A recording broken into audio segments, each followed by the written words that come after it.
Hello नमस्कार students, स्वागत है आप सभी का हमारी यूट्यूब चैनल पर और इस नई वीडियो के अंदर। तो स्टूडेंट्स, आज की इस वीडियो के अंदर हम 12th क्लास का सिलेबस समझेंगे पहले तो, और उसके बाद हमारा जो 12th क्लास का पहला चैप्टर है जीवों में जनन, उसकी शुरुआत करेंगे।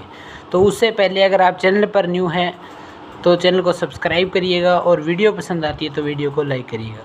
तो चलिए बिना किसी देरी के वीडियो को शुरू करते हैं स्टूडेंट्स। तो स्टूडेंट्स, आपकी यूनिट फर्स्ट जो है उसका नाम है जनन।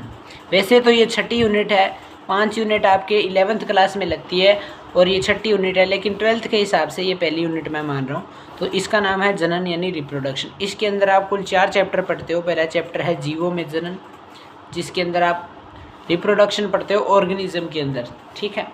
2 प्रकार का रिप्रोडक्शन पढ़ते हो, लैंगिक और अलैंगिक। अभी इसकी बात करेंगे। दूसरा है चैप्टर है आपका पुष्पी पादपों में लैंगिक प्रजनन। तीसरा चैप्टर है मानव जनन। चौथा चैप्टर है आपका जनन स्वास्थ्य। इसी प्रकार यूनिट सेकंड का नाम है अनुवांशिकी तथा विकास, जिसके अंदर आप पहले तो 2 चैप्टर जेनेटिक्स के पढ़ते हो और बाद में एक इवोल्यूशन का चैप्टर पढ़ते हो। 5वें चैप्टर का नाम है वंशागति तथा विविधता के सिद्धांत। 6ठा चैप्टर का नाम है वंशागति के आणविक आधार। 7वां चैप्टर है विकास, ठीक है। और अब बात करते हैं यूनिट थर्ड की। यूनिट थर्ड के अंदर आप पढ़ते हो मानव कल्याण में जीव विज्ञान के बारे में, जिसमें आपका 8वां चैप्टर है मानव स्वास्थ्य तथा रोग। 9वां चैप्टर है खाद्य उत्पादन में वृद्धि की कार्यनीति। 10वां चैप्टर है मानव कल्याण में सूक्ष्म जीव, ठीक है। यूनिट नंबर 4 यानी जैव प्रौद्योगिकी बायोटेक्नोलॉजी के बारे में पढ़ते हो। इसके अंदर आप 2 चैप्टर पढ़ते हो। एक चैप्टर है 11वां चैप्टर है जैव प्रौद्योगिकी के सिद्धांत एवं प्रक्रम। 12वां चैप्टर है जैव प्रौद्योगिकी व इसके अनुप्रयोग या उपयोग। बहुत इंटरेस्टिंग यूनिट है ये 2 चैप्टर वाली बायोटेक्नोलॉजी वाली यूनिट। और यूनिट 5 पारिस्थितिकी, जो कि सबसे ईजी है। इसके अंदर आप 4 चैप्टर पढ़ते हो। पहला है 13वां चैप्टर है जीव और समष्टियाँ।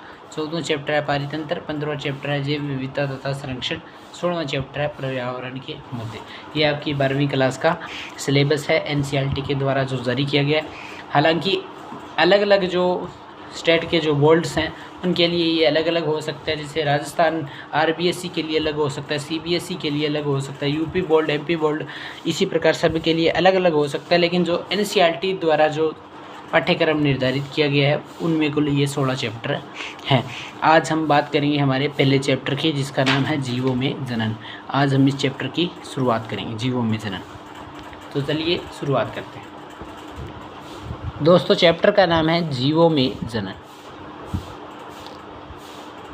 जीवों में जनन। तो सबसे पहले इस रिप्रोडक्शन शब्द का अर्थ समझते हैं। आइए, तो जनन या रिप्रोडक्शन होता है किसी जीव से, परिपक्व जीव है, कोई परिपक्व जीव है या ऑर्गेनिज्म है, उससे अपने समान क्या उत्पन्न करना, संतति उत्पन्न करना।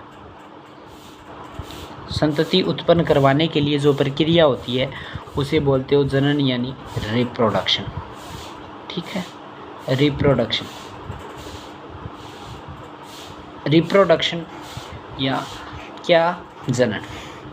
संतति उत्पन्न होगी वो बिल्कुल अपने जीव के समान होगी, ठीक है। तो मैं आपको बताता हूँ, एक जीव की 3 प्रावस्थाएं होती है। कितनी प्रावस्थाएं होती है? 3 प्रावस्थाएं।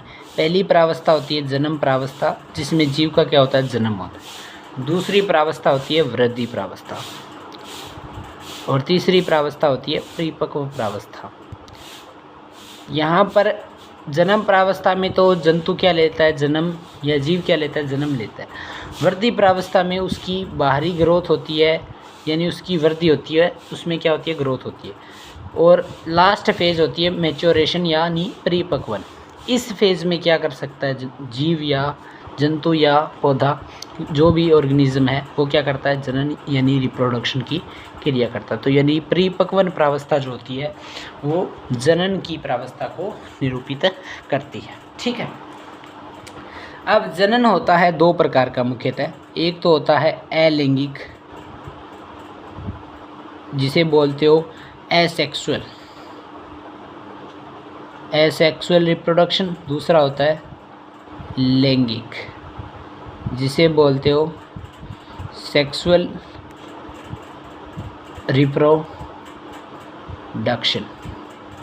रिप्रोडक्शन, ठीक है। 2 प्रकार का होता है। तो सबसे पहले मैं बात करता हूँ अलैंगिक जनन क्या होता है। यहाँ पर लिखते हैं अलैंगिक जनन। अलैंगिक जनन, ठीक। तो अलैंगिक जनन वह प्रक्रिया है जिसमें जो संतति उत्पन्न होगी, वह प्रक्रिया जिसमें संतति का निर्माण या संतति की उत्पत्ति एकल जनक द्वारा होती है, एकल जनक द्वारा होती है, तथा इसमें उत्पन्न हुई संतति जो होती है वो जनक के क्या होती है, जनक के बिल्कुल समान होती है। अकारिकीय रूप से, किस रूप से? अकारिकीय रूप से, और कौन से? आनुवंशिक रूप से। संतति किसके समान होती है?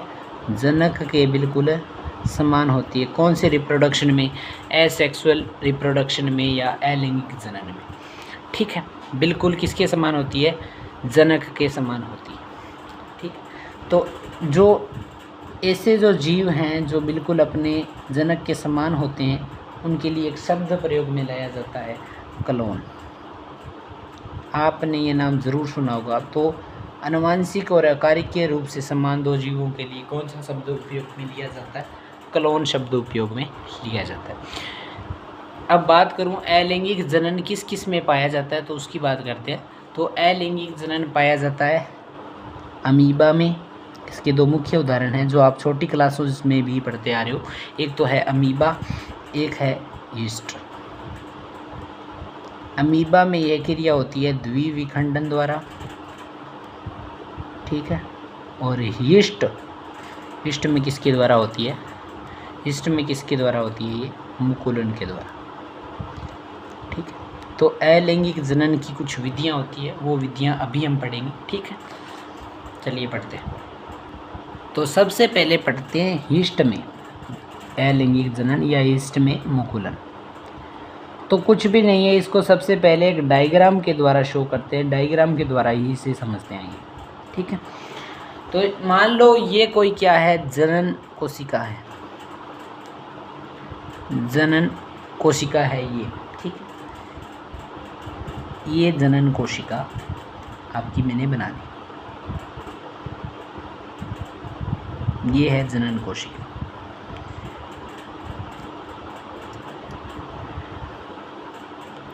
अब ये जो जनन कोशिका है, इसका जो ऊपरी सिरा है, ऊपरी सिरा, यहाँ पर क्या होता है? विभाजन। यहाँ पर क्या होता है? विभाजन होता है।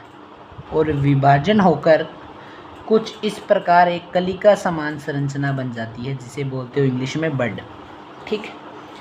बड बन जाती है। और यहाँ पर क्या हो जाता है? एक यहाँ पर केंद्रक बन जाता है और एक यहाँ पर, ठीक है। ये बड बन गई, ठीक है। और लास्ट में जाकर ये कलिका जो है, ये बड जो है, कलिका क्या हो जाती है? अलग हो जाती है। और ये क्या कर लेती है? एक अलग जीव का निर्माण कर लेती है। किसका निर्माण करती है? अलग जीव का निर्माण करती है, ठीक है। ये कलिका किसके शरीर पर बनती है? जनक कोशिका के शरीर पर, जनक कोशिका के शरीर पर ये कलिका बनती है। इस प्रकार से होता है किसमें? जनन किसमें होता है इस प्रकार का? अमीबा में। अब बात करते हैं, सॉरी यीस्ट में होता है। अब बात करेंगे अमीबा में द्विविखंडन द्वारा अलैंगिक जनन कैसे होता है। तो चलिए बात करते हैं।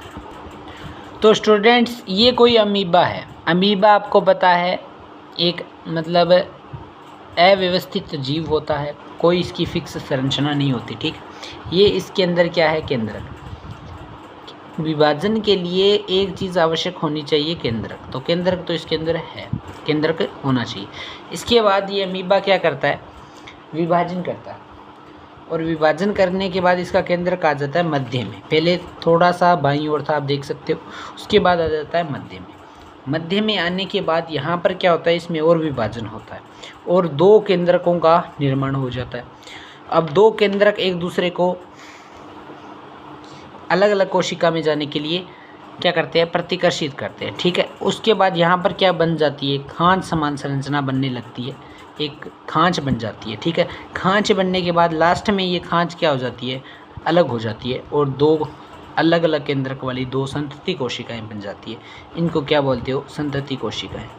तो इसे बोलते हो खांच विधि द्वारा अलैंगिक जनन भी बोलते हो इसे, या फिर आप बोल सकते हो द्विविखंडन। द्विविखंडन का मतलब क्या होता है, दो कोशिकाएं, एक कोशिकाएं विखंडित होकर कितनी कोशिकाएं बना रही है, दो कोशिकाएं बना रही है, इसलिए इसको बोलते हो द्विविखंडन द्वारा अलैंगिक जनन। इस प्रकार का जनन होता है किसमें, अमीबा में। ये होता है अमीबा में द्विविखंडन या अलैंगिक जनन। ठीक है, अब द्विविखंडन के दौरान जो विभाजन होता है वो कैसा होता है, समसूत्री विभाजन होता है। तो ये चीज़ आपको याद रखने वाली है, कौन सा विभाजन होता है, समसूत्री विभाजन होता है। ठीक है, तो स्टूडेंट्स आज हमने दो जीवों में अलैंगिक जनन पढ़ा और दो विधियों से हमने अलैंगिक जनन पढ़ा। दोनों को हमने डायग्राम के द्वारा शो किया है। परिभाषा इनकी इतनी इंपॉर्टेंट नहीं है, लेकिन आप डायग्राम किस प्रकार से बनाकर उन्हें प्रदर्शित कर सकते हो वो इम्पोर्टेंट रहता है। तो हमने अच्छी तरीके से दोनों जीवों को, अमीबा को और ईस्ट में अलैंगिक जनन देखा। आने वाली वीडियो के अंदर हम अलैंगिक जनन को आगे कंटिन्यू करेंगे। तो तब तक के लिए जय हिंद, जय भारत। वीडियो अच्छी लगी हो तो चैनल को सब्सक्राइब करिएगा, वीडियो अच्छी लगी हो तो वीडियो को लाइक करिएगा, चैनल पर पहली बार है चैनल को सब्सक्राइब करिएगा। धन्यवाद, थैंक्स फॉर वॉचिंग।